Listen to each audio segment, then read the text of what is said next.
Oh my.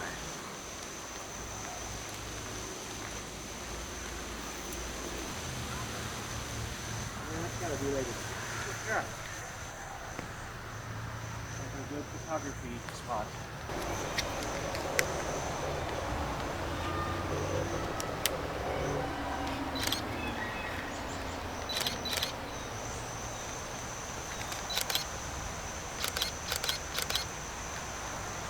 Oh, that's a waterfall down there. They didn't even see that before. Amazing. You know, I've been doing this photography thing for, I would say, a good 2 years now. It's just absolutely amazing where nature photography can take you, and that's part of why this is my favorite type. I do occasionally do people also, and street photography, but that's a little harder to pull off. I only do that if I have the time and if I can get the person to participate. I use photography as a visual art form, but there's a whole bunch of other ways you can use photography as, and I have, in fact, an underlying reason: the ability to re-watch things over and over and over again by taking a picture. It's amazing. These things are the closest thing you can get to time travel, and that's what fascinates me so much about these things, besides just using it as an art form. Now, this all begs the question, where did this amazing invention begin? Who started it all? Who created the time machine? And who created the perfect machine for visually recreating and being able to re-watch what was put into this by exposing it to light? Well, for that, follow me to my house and we'll talk about it.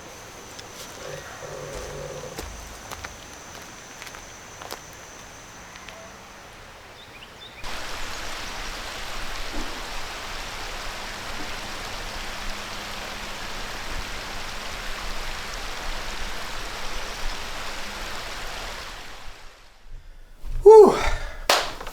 That was a heck of a hike back, but finally back in my room.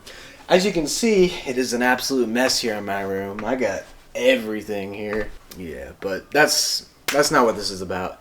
Anyway, let's get back to what we were talking about. To better understand the camera, we must turn back the clock to its very roots. China, circa 450 BC, Chinese philosopher Mozi discovers camera obscura.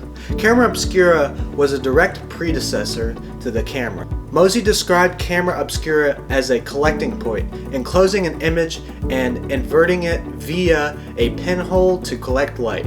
Fast forward more than 500 years later, and the father of modern optics, Ibn al-Haytham, I don't know if I pronounced that right, greatly refined the development of camera obscura.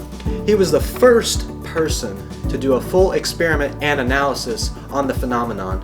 From his findings, he concluded that a small pinhole's image shares most similar resemblance to the light source. However, the larger the pinhole was, the less similarity there was. Ibn's findings and discoveries inspired many famous scientists, including Leonardo da Vinci.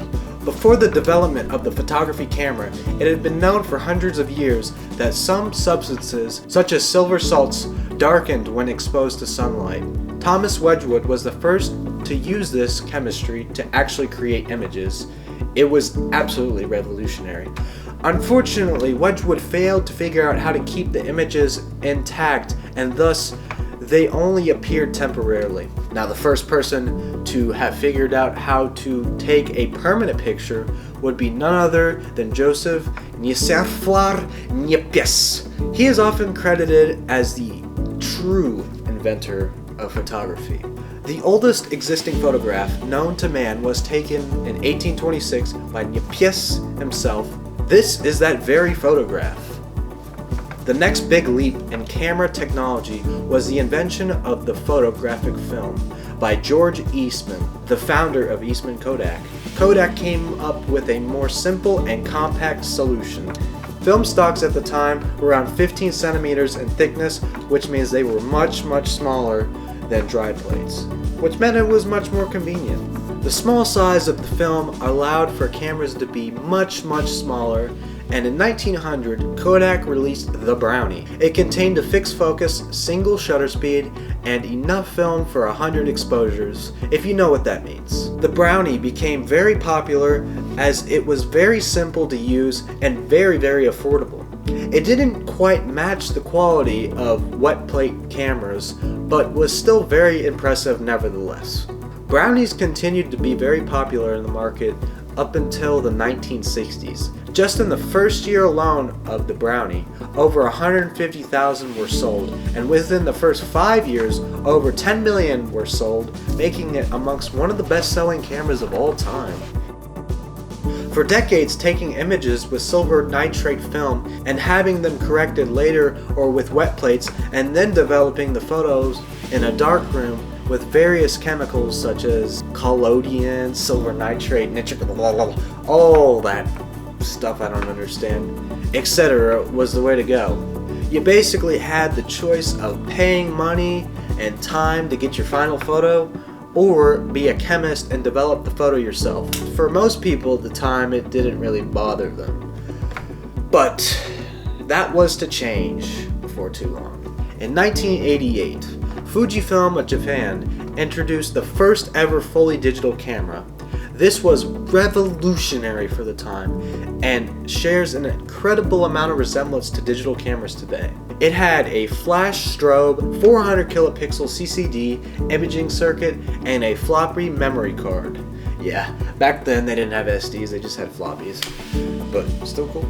Digital opened up a whole new world of possibilities. We now had the ability to film about anything.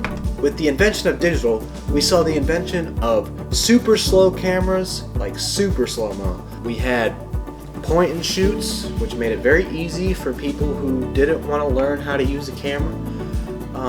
We had 360 cameras for the first time, DSLRs like this one right here, the T2i,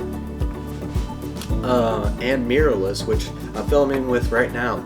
To this day, we continue to use cameras, and I don't see the invention of the camera dying off. I think we'll be using cameras till the end of time. What makes them so special is that they show exactly what's there, not what someone's interpretation is, like an artist or something. Now, it's questionable what will the future of cameras be, but I imagine something like 3D. I don't mean just 360. I mean like cameras with two lenses and they have depth perception, and when you play it back, we'll like have holograms or something like that, maybe, to be able to rewatch it, replay stuff. I think that would be really cool. You could almost like touch the video, you know, it would be completely like virtual. But it's really hard to know. All that 3D stuff possibly is to come, but for now we are stuck with the good old 2D cameras, and they are brilliant. The story of the camera continues. Have a good one.